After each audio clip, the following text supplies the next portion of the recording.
opinionit publik të shteteve specifike.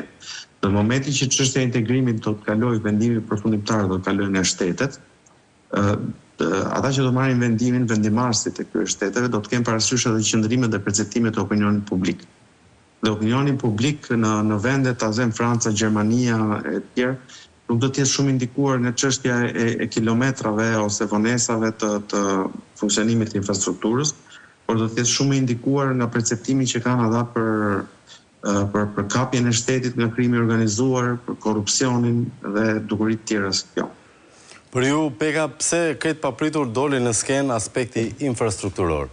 Jo, se s'ka qenë. Jo, s'doli krejt papritur.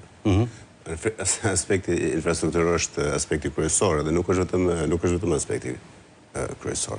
Ajo që duket sikur doli papritur është sepse infrastruktura është diçka e matshme. Reforma në drejtësi është e pamatshme. Është koncept, nuk e mat dot.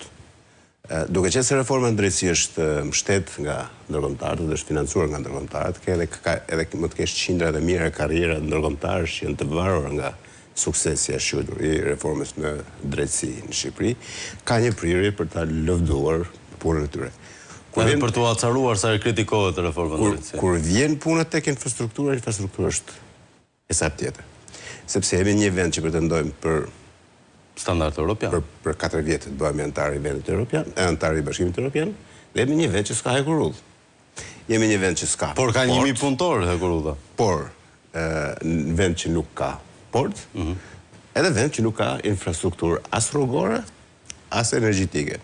Jemi një vend që Tirana është marrë një qytet nga 250.000 banor para 35 vjetësh, rreth 1 milion banor, dhe nuk ka investime në sistemin e ujësjellës kanalizime për shembull.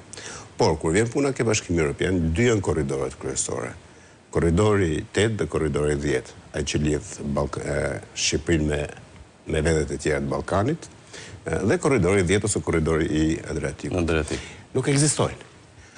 Gjithë kemi qenë në Europë dhe ne e dimë se si është sistemi hekurullor në Europë dhe e dimë se si lidhen gjitha shtetet me hekurull. Një pyetje të vogël këtu vetëm për ndërhyrje. A e ka pasur si angazhim të matshëm qeveria shqiptare këtë ndaj partnerëve europian pa doli me antarësimin për 2030-ën? Pra si ka qenë pjesa e detyrimeve të Shqipërisë? Antarësimi i 2030 janë pallavrat elektorale të Edi Ramës me një grup burokratësh në Komisionin Evropian. Antarësimi në Bashkimin Evropian është si puna e studentit me provimet në fundvitit. Mund të flasësh çfarë të dush, kur të vijë fundi, gjërat janë të matshme. Në 34 kapitujt, 3 kapituj që u mbyllën para 3 ditësh janë kapitujt më pa lidhje dhe më të pamatshëm. Se nxorën si sukses politika jashtme, arsimi dhe kërkimi shkencor. Tani, në të 3 kapitujt, ndryshe nga gjithë kapitujt e tjerë, janë kapituj që Bashkimi Evropian nuk ka një listë reformësh apo ligjesh që duhet të miratohen, se nuk ke çfarë ligjesh apo reformësh të miratosh në politikën e jashtme. Politikën e jashtme Shqipëria ose obligimi i Shqipërisë është të harmonizojë politikën e saj të jashtme me Bashkimin Evropian për aq sa mund. Dhe ky është vokacioni i natyrshëm. Aq sa mund të harmonizohet. Dhe dy janë pikat kryesore. Orientimi i Shqipërisë drejt Bashkimit Evropian, që e kanë shqiptarët, nuk është thjesht e qeverisë, dhe çësia ndaj luftës në Ukrainë. Sanksionet ndaj Rusisë. Këto dy janë pikat kryesore. Tjerat janë shtetërore, nuk ka punë Bashkimi Evropian. Politikat e fqinjësisë mirë, se këto e kanë gjithë bota. Për sa i përket arsimit dhe kërkimit shkencor, në kërkimin shkencor para herë përgjes për kërkimin shkencor ke ministrin e arsimit të Ramizalis. Edhe kryeministri. Një sekond. E dyta, buxheti i alokuar për kërkimin shkencor është 0.17% e GDP-s. E disa është 0.17% e GDP-s? Është 1.7 e 1%. 1.7 e 1%. Jo 1%, po është më pak si 1.5 e 1%. Po, kjo është buxheti. Për sa i përket arsimit, ne kemi raportet e PISA-s. Raportet e PISA-s, jo vetëm që çdo vit niveli i arsimit shkon poshtë, jo vetëm që niveli i arsimit në Shqipëri është më i ulti në Europë, jo në Bashkimin Evropian, është në Europë, po është më ulë se mesatarja globale. Universiteti i Tiranës kam përshtypjen se Asimja mezi po pret për të ndërhyrë të çështës. Asimja ndoshta e din, Universiteti i Tiranës në rating është diku ke 5600, 5700 në nivel botror. Nuk kemi në 10. Dhe ne po rrisim një brez ignorantësh. Po rrisim një vend ignorantësh. Por prap, edhe arsimi, edhe kërkimi shkencor, Bashkimi Evropian në mekanizmin e vetë nuk ka një mekanizm matës ose të reformave ose matës. Prandaj vendet e tjera, edhe Shqipëria, por edhe Malizi, e kanë hapë këto 3 kapituj. I kanë hapë dhe i kanë mbyllë brenda ditës sepse nuk ke çfarë negocion. Futë shablon ato. Kapitujt e tjerë pastaj. Por Rama ndërkohë çau shampanjën edhe dia. Rama të pun ka, po kapitujt e tjerë pastaj janë kapituj ku matën gjërat.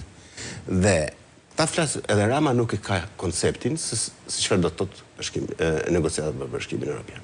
Negociatat për Bashkimin Evropian do thotë që në kapitullin e peshkimit, sepse kapitullet janë të ndarë, në kapitullin e peshkimit të negociosh me Bashkimin Evropian se sa është kapaciteti që ti mund të peshkosh.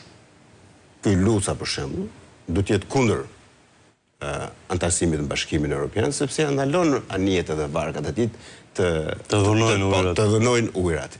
Ikutje, në bujqësi, do të përsaktosh se ke sipërfaqe, ke popullsi, do të përsaktosh se sa rroj ulli ke, sa rroj moll ke, sa rroj të gjitha pemet frutore që ke. Këto janë negociata që bëhen. Po ky dele flet pallavrat atje sepse janë të pamatshme. Dhe ka kthy mekanizmin, nga që nuk ka se me çfarë bëjë një bilanc të qeverisjes vet, ka kriju një ide që e shet ke shqiptarët, duke di që shqiptarët duan Bashkimin Evropian, e thotë Bashkimi Evropian, unë ju fus Bashkimin Evropian. Kush jeti që të fut Bashkimin Evropian? E para herë partia jote ka marrë popullit shqiptar për 45 vjet jashtë Bashkimit Evropian.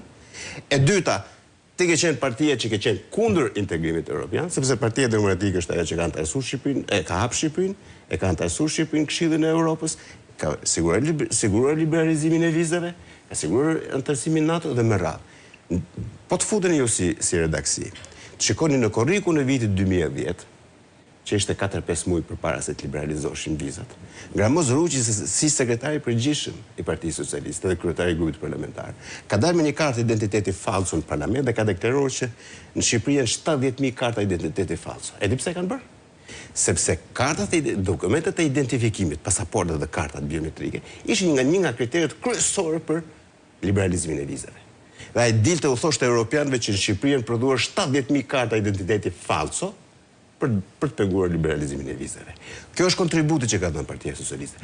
Për mos llogarit 3 ligjet e famshme të 2013-s, se kanë kaluar kohë tani, që u pengua hapja e negociatave, për të mos llogaritur pastaj që Edi Rama nga 2013 deri në 2021 ka hap shampanjë sa herë ka hap? Ja, 8 herë, 9 herë. Kush e mban mend sa herë ka hap? Dhe kur vjen puna tani, nuk del të thotë shqiptarëve që integrimin evropian do thotë të realizohen detyrat 1, 2, 3, 4 dhe më radhë. Korrupsioni është perceptim. Infrastruktura nuk është perceptim, është e prekshme infrastruktura. Është e prekshme infrastruktura rrugore, është e prekshme infrastruktura ujore, është e prekshme portet, janë të prekshme aeroportet dhe Egurudha. Ne kemi aeroportin e Vlorës. E parë është aferë korruptive. E dyta, ka pas një, përpara këtij aeroporti është marrë një nismë tjetër dhe është bërë një tender tjetër nga Edi Rama për aeroportin e Vlorës, i cili është bllokuar nga Bashkimi Evropian. Është detyruar Rama të bllokuar nga Bashkimi Evropian. Dhe Porto Romano ashtu bllokuar edhe nga NATO edhe nga BE-ja. Porto Romano është ajo çfarë ka bërë qeveria dhe Belinda Balluku me Porto Romano ka qenë skenë për ta lënë Shqipërinë pa port. Për çfarë duhet Shqipëria pa port? Pse e kam dëgjuar këtë? Se kush janë interesat që shkojnë përtej interesave korruptive. Çështja e portit. Po kjo është përtej korruptive, kjo është. Jo, është sabotim. Është edhe përtej sabotimit.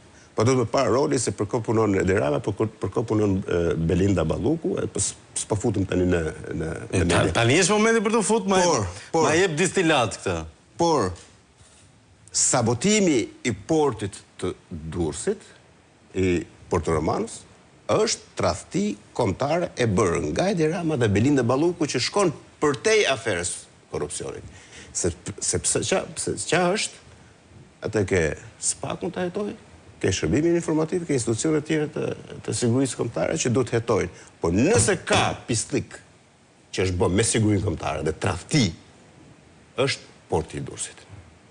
Edhe është përgjegjës Edi Rama 1, Belinda Balluku 2. Se për kështë shtet punojnë, të dalin të japin përgjigje. Edhe shqiptarëve, po të japin përgjigje edhe institucioneve. Një replik sigurisht nga Hasimja për çështjen e kapitullve të mbyllur ku shkenca, kërkimi shkencor dhe arsimi presupozohet, na thot kryeministri që i kemi punët fjoll dhe sigurisht vazhdimin e argumentit sa i takon kësaj pjese dhe mbi të gjitha.